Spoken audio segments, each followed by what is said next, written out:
lighthouses have guided sailors for centuries, standing tall as beacons of safety along treacherous coastlines. Today, I'm counting down the top 15 tallest lighthouses in the world. Starting with number 15, the Cape May Lighthouse in New Jersey. The Cape May Lighthouse can be found at Cape May Point State Park in New Jersey, and it's been a beacon for seafarers since it was completed in 1859. Reaching a height of 157 feet or 48 meters, it was built to replace two earlier lighthouses that had collapsed because of coastal erosion. Using state-of-the-art techniques for the time, its brick structure, reinforced with an inner cast-iron spiral staircase, was designed to withstand the coastal elements. The lighthouse itself was designed by George Meade, who would go on to become known for being a Union general during the Civil War, and its Fresnel lens, which was a revolutionary technology in the 19th century. It provided an intense beam of light that was visible from over 24 miles or 39 kilometers away.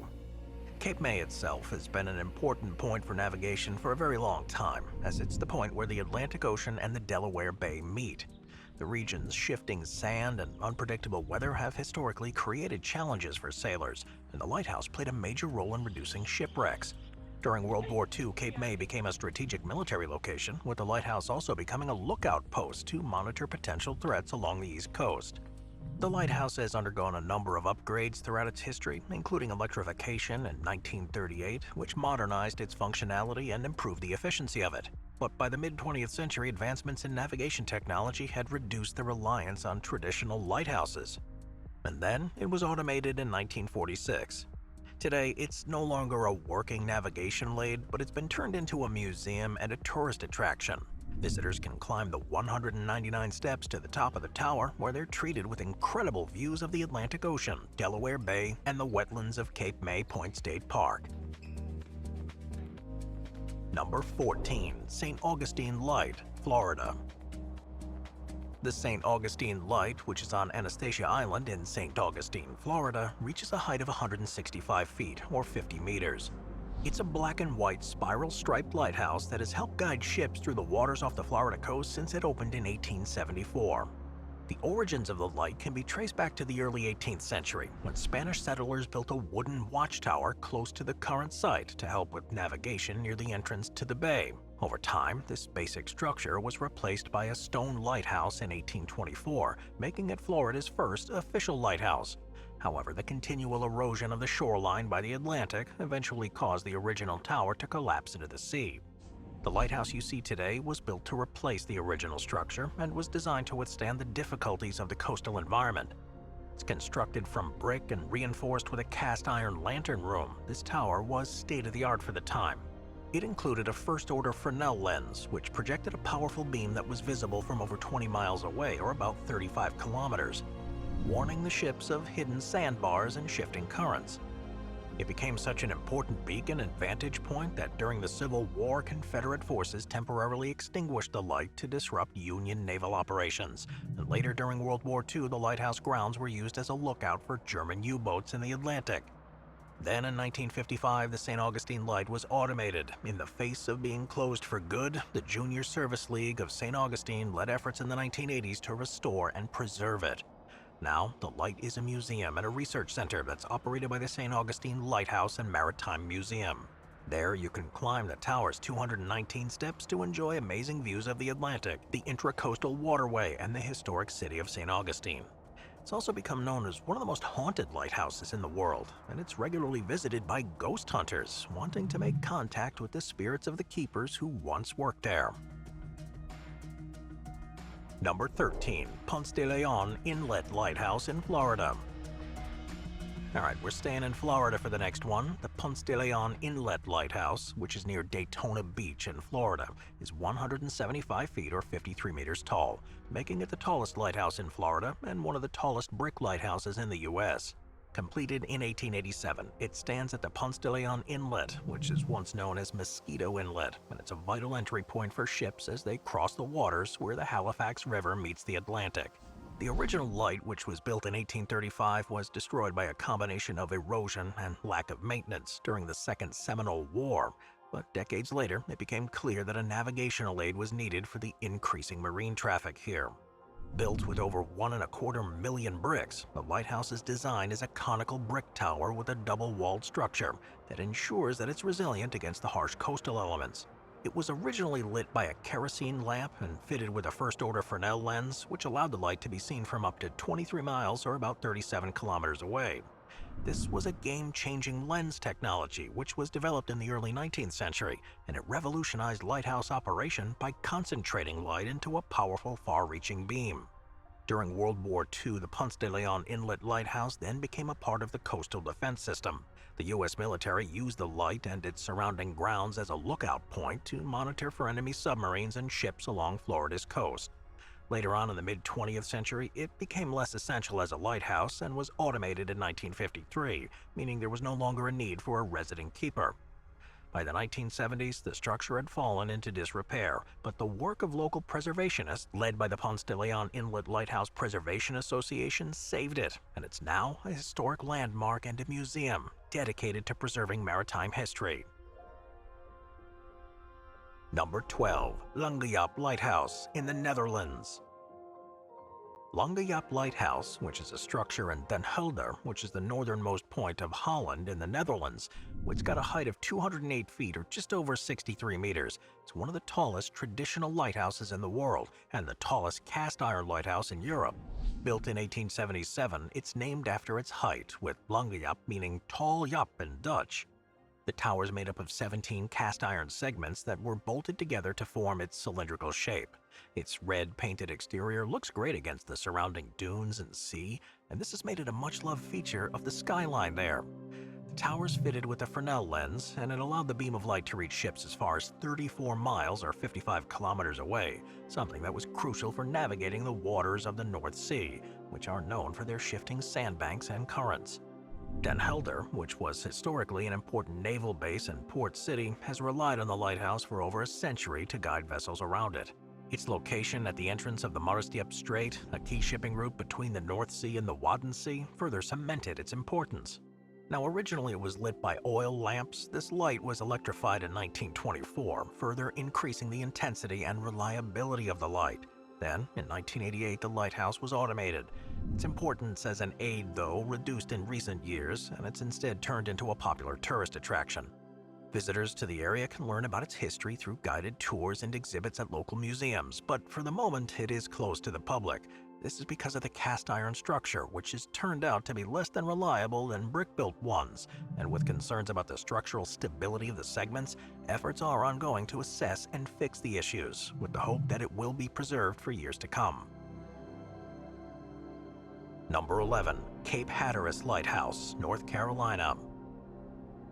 The Cape Hatteras Lighthouse, which can be found on Hatteras Island in the Outer Banks of North Carolina, is at 210 feet or 64 meters tall, the tallest brick lighthouse in the U.S.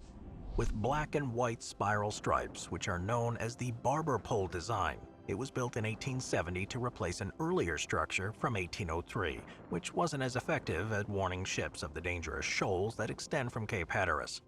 This area is known as the Graveyard of the Atlantic. It's an area that's notorious for its dangerous conditions, including strong currents, shifting sandbars, and frequent storms.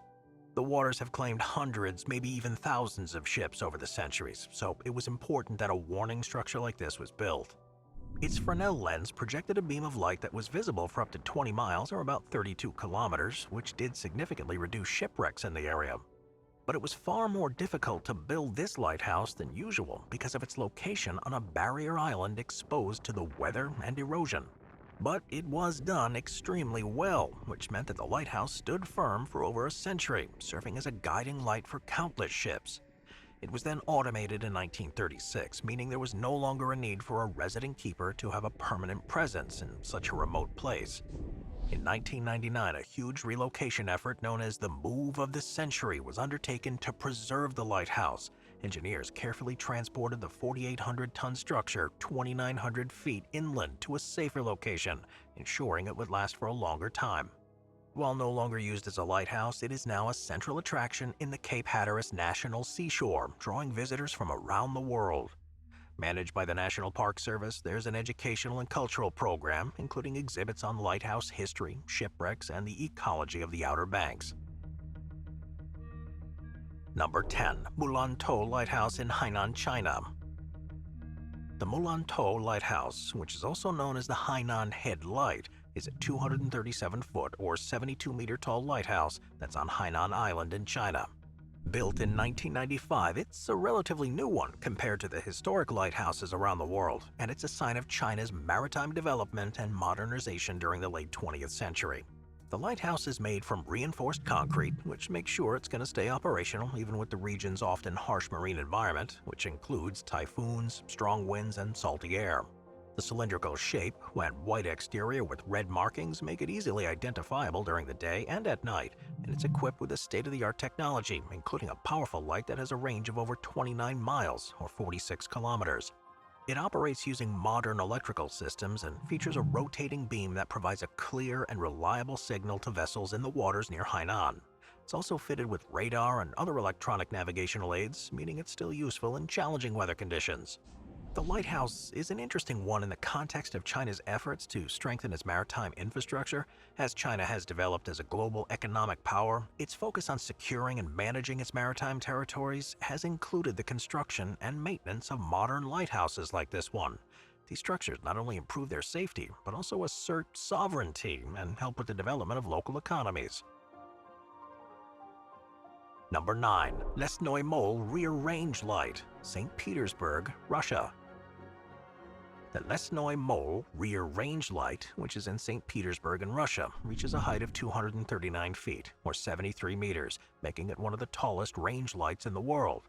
Its main purpose is to guide ships through the complex, busy waterways that lead into the Gulf of Finland, and then to the port of St. Petersburg, which is one of Russia's most important maritime centers. Built in 1986, it's a modern solution to the challenges of navigation in the Gulf, which is an area that's known for its narrow shipping channels. Unlike traditional standalone lights, range lights work in pairs with a front light and a rear light. Together, they provide sailors with a visual alignment, ensuring that vessels stay within a designated safe channel. This range light, as the name suggests, serves as the rear light in the system, with its counterpart located closer to the waterline. The light beams from the two create a precise navigational line when they align that ships can then follow. The structure is made from reinforced concrete, which gives it strength, and its tall, cylindrical tower with a minimalist design, which is typical of the functionalist architectural style of late Soviet-era engineering. The operation here is fully automated, which allows it to function without the need for any resident keepers. It's powered by electricity and equipped with modern optical systems, including high-intensity lamps and lenses. It is perhaps surprising, though, that new lighthouses like these have been built in recent times, with GPS and other digital systems now being the main tools for navigation. But the reliability and simplicity of range lights continue to make them indispensable. There's no room for mistake in the Gulf of Finland, as St. Petersburg is Russia's second-largest city and a vital port for trade, industry, and tourism. So on the occasions that the complicated technology fails, the lighthouses will always be there as a backup for the cargo ships, tankers, ferries, and cruise liners. Number 8. Phare de Gatteville, France.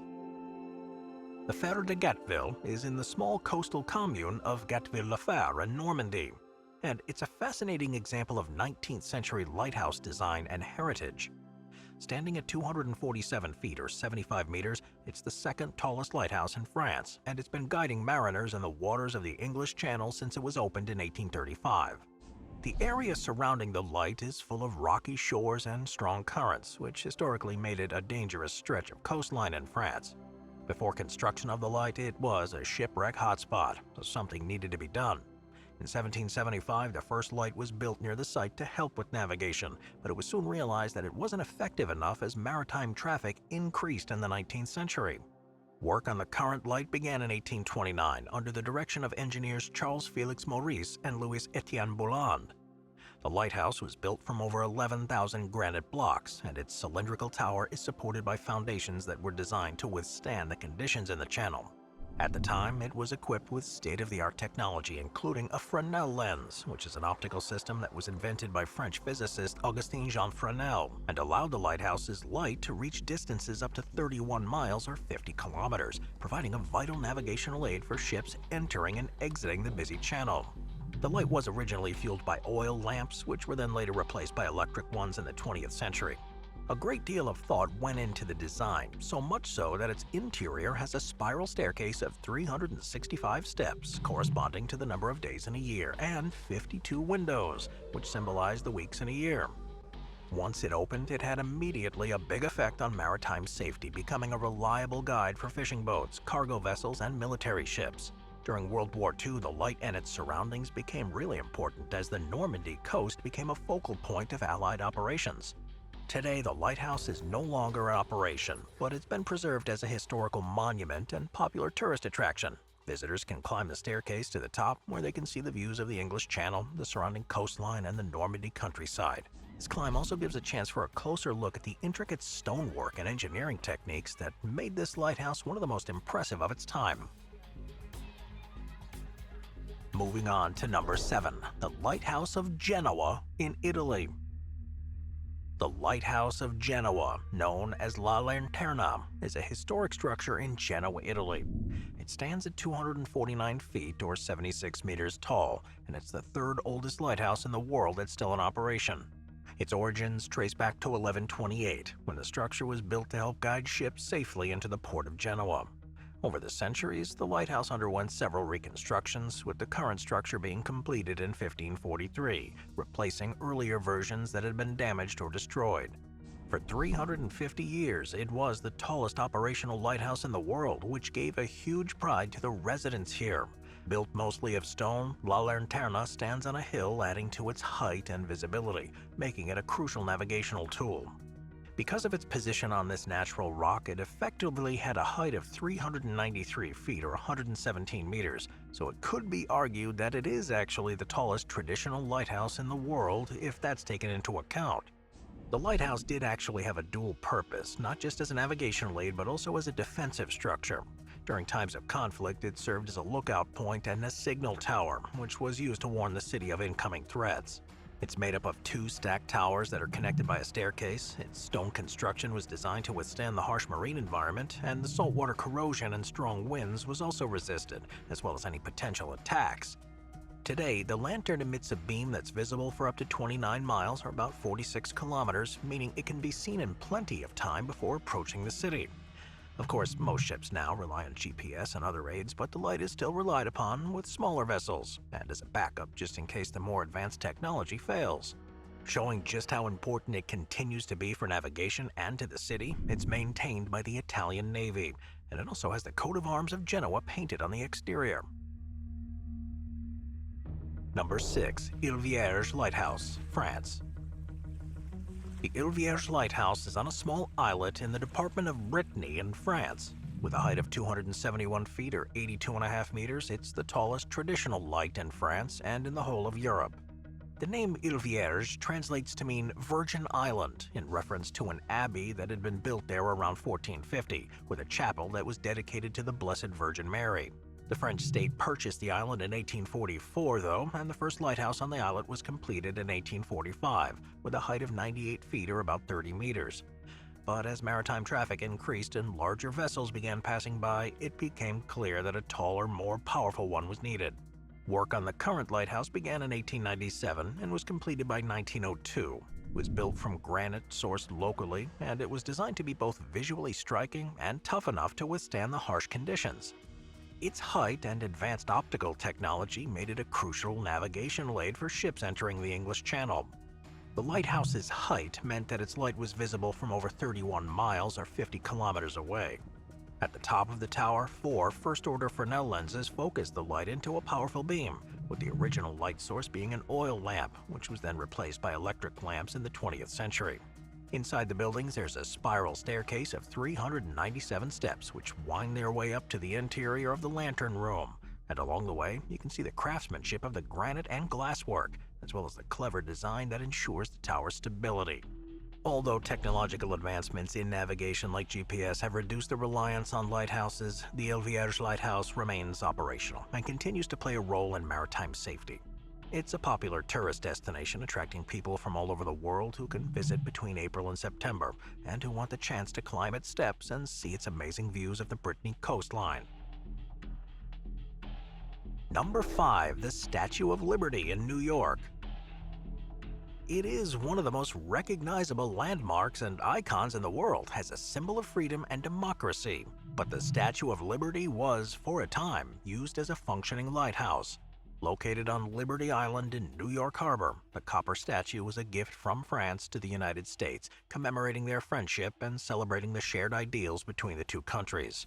Completed in 1884, the statue was intended as a celebration of American independence and the abolition of slavery. Its internal iron framework was engineered by Gustave Eiffel, who later went on to build the Eiffel Tower. And it's 151 feet or 46 meters tall on top of a pedestal that brings its total height to 305 feet or 93 meters. It was assembled in the United States and unveiled on October 28, 1886, and shortly after, it was designated a functional lighthouse by then-President Grover Cleveland on November 22, 1886. That decision came as a surprise to many, but it was a decision that made it practical and symbolic. Positioned at the entrance to New York Harbor, the statue was perfectly located to serve as a beacon for ships as they navigated the busy waterways that lead to the city. It was operated under the jurisdiction of the U.S. Lighthouse Board, and the torch, held in the statue's right hand, was fitted with a lighting system that included electric arc lamps, which was a relatively new technology at that time. The light, with an intensity of over 16,000 candle power, was intended to be visible from 24 miles or 39 kilometers away. And for it to fulfill this role, a generator was installed on the island to power the lights, making the Statue of Liberty one of the first lighthouses to employ electricity. Despite its potential, though, the statue's performance as a light wasn't that great. The electric arc lamps and the torch weren't powerful enough to serve as a reliable navigational aid, especially when compared to traditional lighthouses that at the time were using Fresnel lenses. Furthermore, the light was poorly diffused, and its placement high in the torch meant that a lot of it was blocked by the statue's structure, which limited its effectiveness.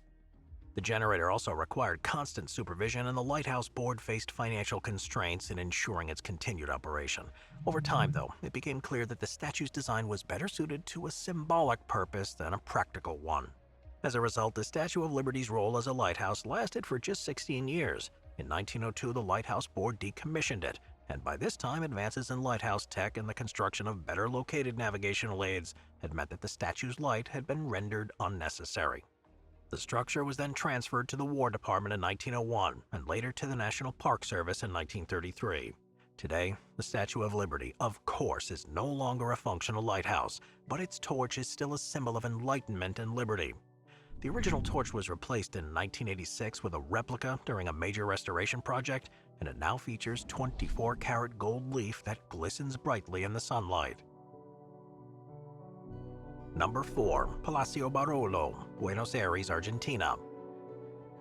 The Palacio Barolo is a stunning building in Buenos Aires, Argentina, and it's an unusual example of a building that incorporates a lighthouse into its design. At 328 feet or 100 meters high, it was the tallest building in South America when it was finished in 1923. And with a blend of architectural styles and an operational lighthouse, it became a loved and important historic site in the city. It was the idea of Italian entrepreneur Louis Barolo, who wanted to create a building that symbolized eternal love and as a tribute to Italian poet Dante Alighieri.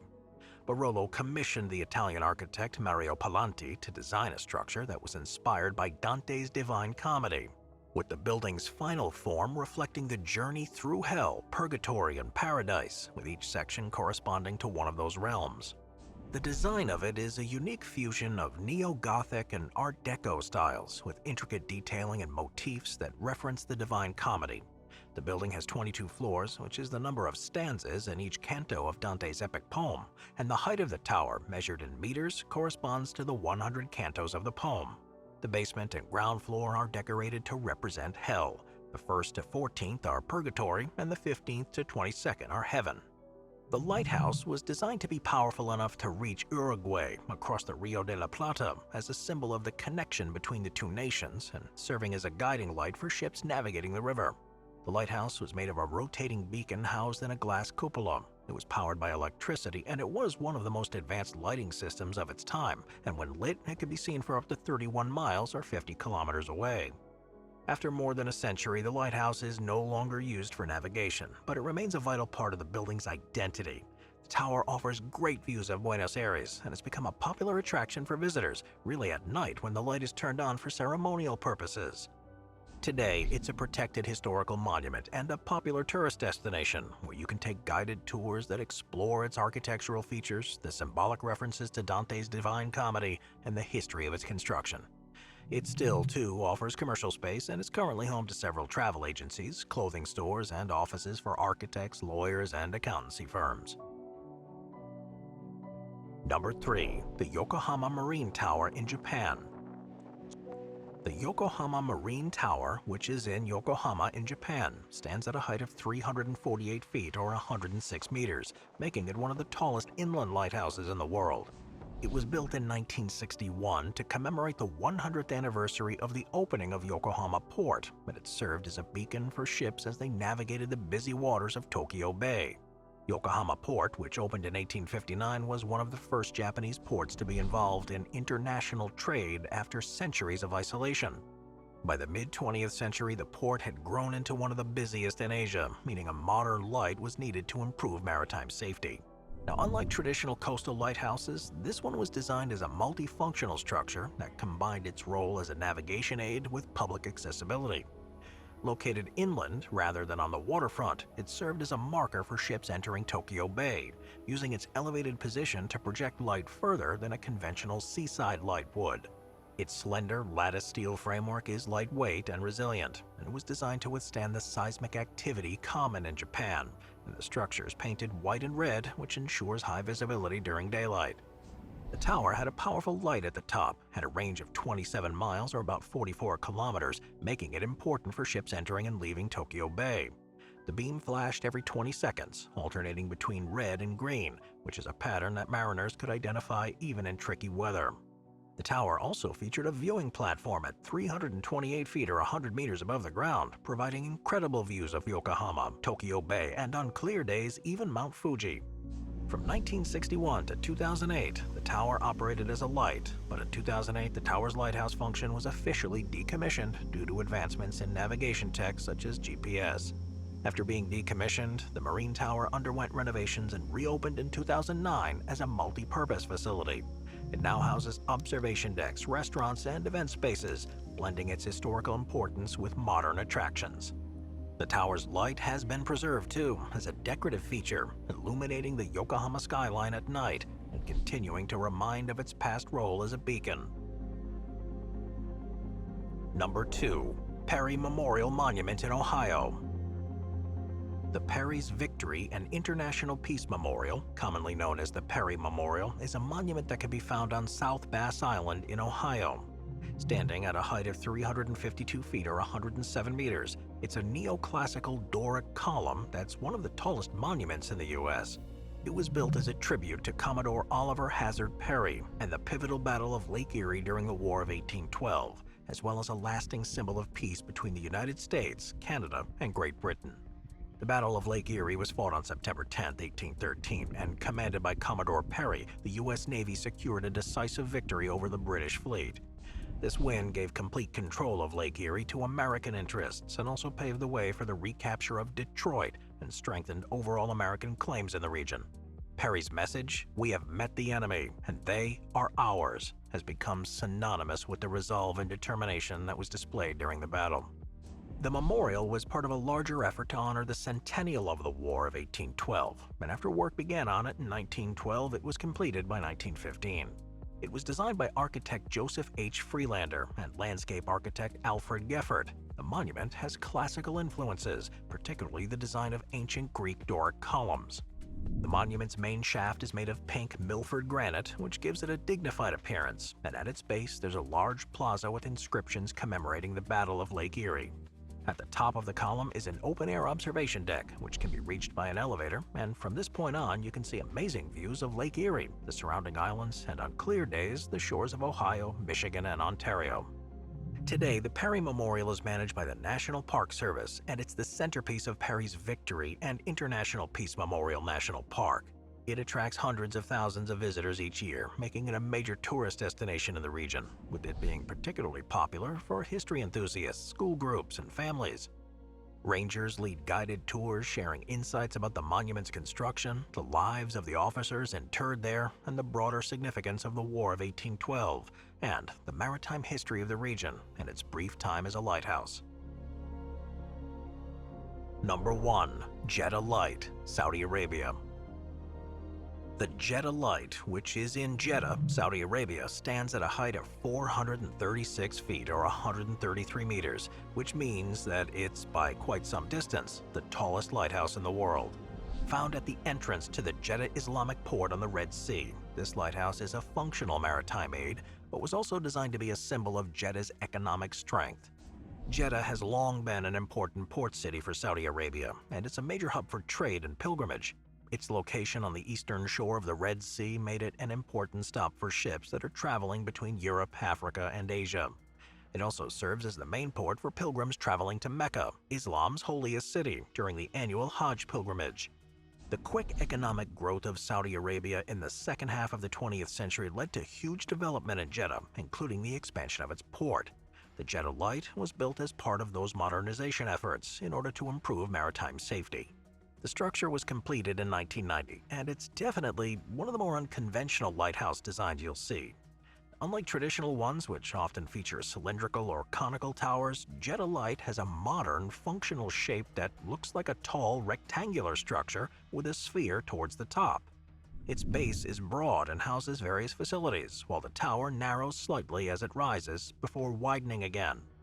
The structure is made of concrete and steel and was specifically designed to withstand the coastal environment, including high temperatures, salty air, and occasional storms. At the top is a large lantern room with advanced lighting and navigational systems, with the light that's emitted there being visible for over 29 miles or 46 kilometers, guiding ships safely into the port. This region is a crucial corridor for global shipping, connecting the Mediterranean via the Suez Canal to the Indian Ocean and beyond, and it's one of the busiest shipping regions in the world. The lighthouse is also equipped with radar and other electronic aids, making it a crucial part of their navigational infrastructure, and functions in a similar way for vessels as an air traffic control tower at an airport does for aircraft, by communicating with ships and overseeing every movement. Since its opening, Jeddah Light has become a symbol of the city's modernization and its place as a global hub. Its record as being the world's tallest lighthouse makes it a point of pride for the city, and it's often featured in promotional materials about Jeddah, although you can't actually visit it up close, and you can only see it from a distance at the port area. Thanks for watching, everybody.